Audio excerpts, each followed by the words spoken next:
આજે જે ગોલમાલ થવાનો પ્રયત્ન થયો અને ભારતીય જનતા પાર્ટીના તાનાશાહી અને ગુંડાઓ અને લુખ્ખાઓ અને એમના જે પ્રતિનિધિ છે એવા મુકેશભાઈ પટેલ ધારાસભ્ય આજે એમની પણ છબી ખરી એ આપણે બધાએ જોઈ લીધી છે। અહીંયા ઉમેદવારો અને ટેકેદાર છે, કોઈ ઉમેદવાર છે ના ના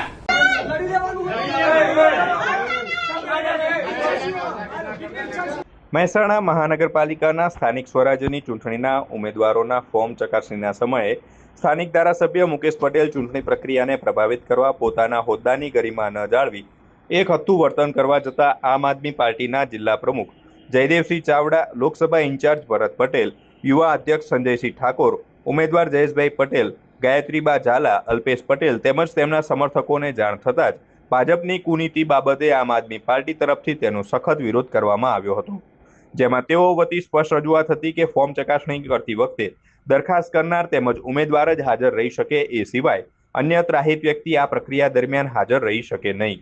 તો પછી ભાજપના ધારાસભ્ય શા માટે ફોર્મ ચકાસણી સમયે કલેક્ટર ઓફિસમાં હાજર રહ્યા છે, જે બાબતે હોબાળો મચતા તેમજ સ્થાનિક ધારાસભ્ય મુકેશ પટેલની હાજરી બાબતે વિરોધ દર્શાવાતા ભાજપ અને આપના કાર્યકર્તાઓ અને પદાધિકારીઓ આમને સામને આવી જતા મામલો બીચક્યો હતો। સમગ્ર ઘટના બાદ સ્થાનિક ધારાસભ્ય મુકેશ પટેલે ત્યાંથી મોકો જોઈને ચાલતી પકડવી પડી હતી। ત્યારબાદ ભાજપ અને આમ આદમી પાર્ટીના કાર્યકર્તાઓમાં ભારે હોબાળો મચી ગયો હતો। વિવાદ વધતા સમગ્ર બનાવ મહેસાણા શહેરમાં ટોક ઓફ ધ ટાઉન બની છે। કાયદાકીય વાત એ છે કે અત્યારે ધારાસભ્યનું અહીંયા કંઈ કામ છે સાહેબ? અહીંયા ઉમેદવારો અને ટેકેદાર છે, કોઈ ઉમેદવાર છે ના ના બધું આવી શકે ના ના તમે છો કોઈ ટેકેદાર તો આરએસ કે એટલા માટે હું આવ્યો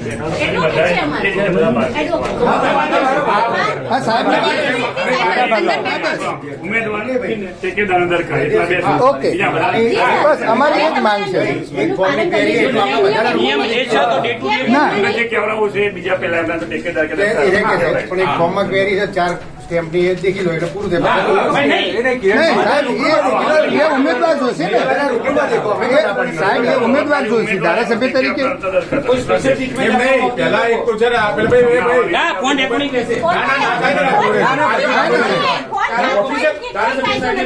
લાઈવ કરી શકીએ છીએ, લાઈવ કરી શકીએ, નિયમ છે, લાઈવ રાખો ચાલુ। અહીંયા રેકોર્ડિંગ જે ખરું એ તમારું ઓફિશિયલ કહ્યું ને કે ભાઈ દરખાસ્ત આપનાર અને ટેકેદાર અને ઉમેદવાર એટલા જ રહેશે બીજા ધારાસભ્ય સાહેબ અહીંયા બેઠા છે। હા તો એને તમે એક કામ કરો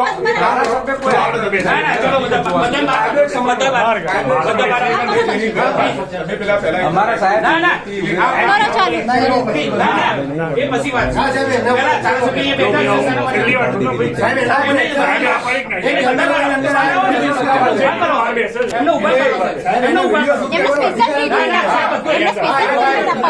ના કરીએ એમને બહાર ઉભું થવામાં શું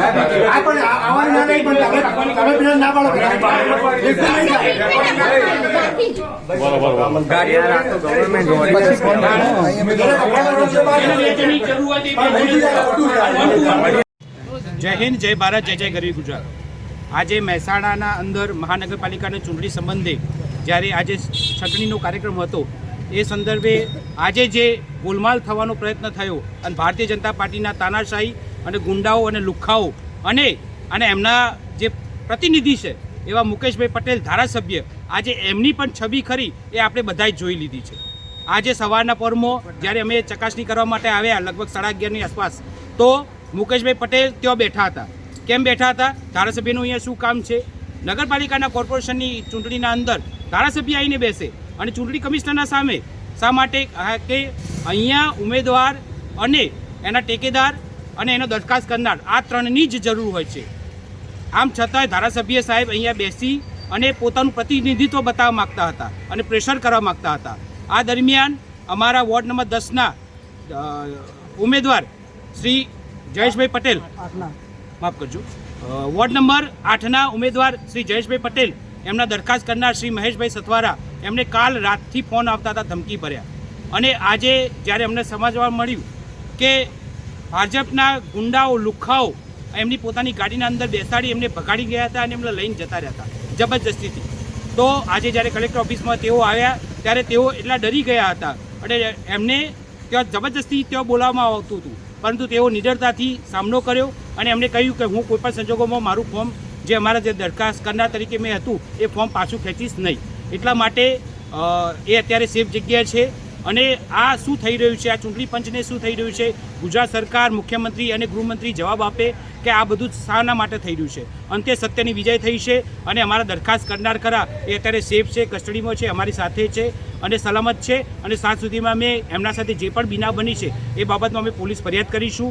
અને વોર્ડ નંબર 8ના અમારા જે ઉમેદવાર ખરા જયેશભાઈ પટેલ એમનું જે ઉમેદવારી પત્ર ખરું એ સ્વીકારાઈ ગયું છે અને આ સત્યનો વિજય છે. ડૉક્ટર બાબા સાહેબ આંબેડકરના